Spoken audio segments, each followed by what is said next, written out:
welcome to my video presentation, and now we will learn about present perfect tense. My name is Dinar and I'm from fresh graduate English study program of PGRI Wiranegara University. So, let's start. How do we formulate present perfect tense?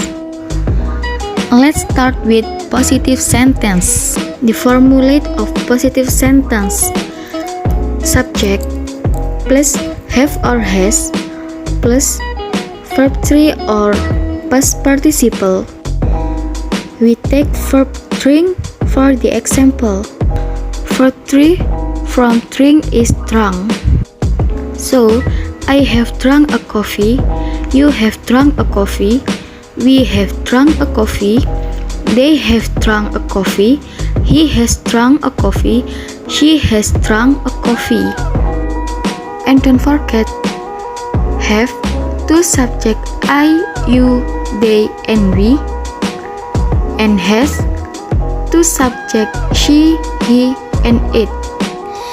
The second is negative sentence.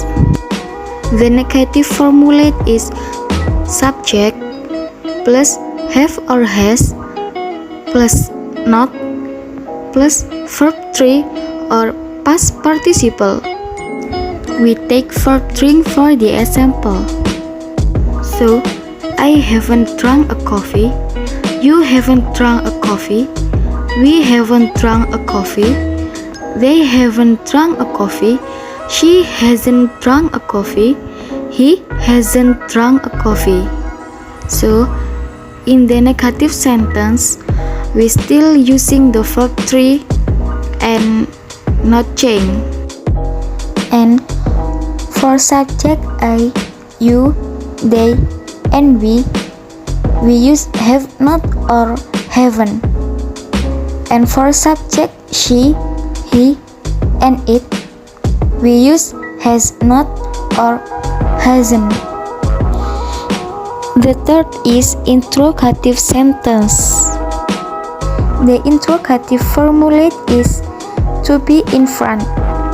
This is have or has plus subject plus verb 3 or past participle. We take verb drink for the example. So, have I drunk a coffee? Have you drunk a coffee?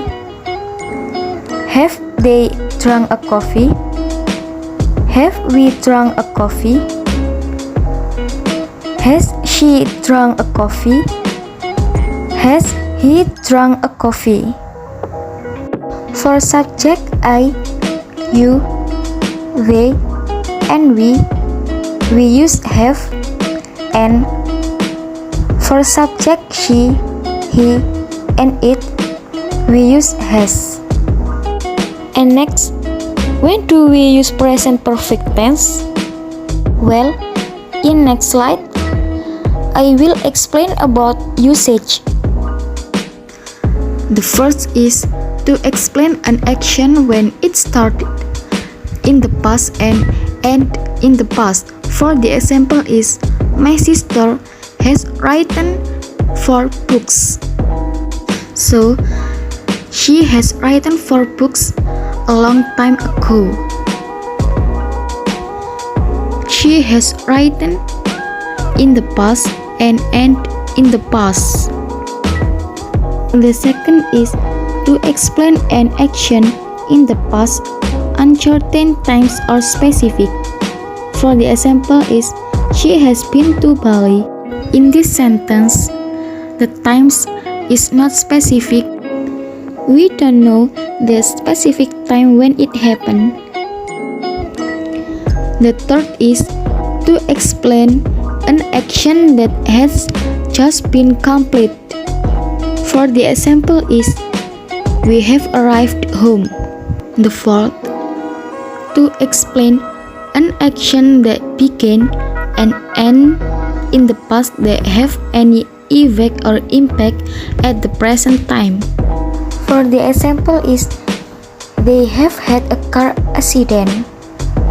So, from the car accident is, they have probably hospitalized and he has lost his case. because he has lost his keys, he cannot get in the house. The fifth is to explain an action that happened in an unfinished period of time when speaking. For the example is, I haven't seen her this week. At that time, I spoke on Friday.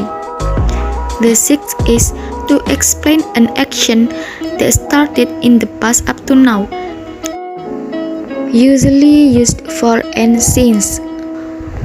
For is shows how long the action lasts, and since is shows the time when an action begins in the past. For the example is, we have lived in Winongan for 20 years ago, so we have lived in Winongan since 2000. Common mistake.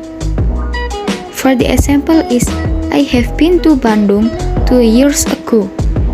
Actually, I have been to Bandung. That's enough. If we show the time in specific, so another form of tense is used. Well, there is an explanation of present perfect tense. I hope it's easy to understand. I'm sorry if I have mistake in explanation. Thank you for watching. Stay safe and stay healthy. See you on next time.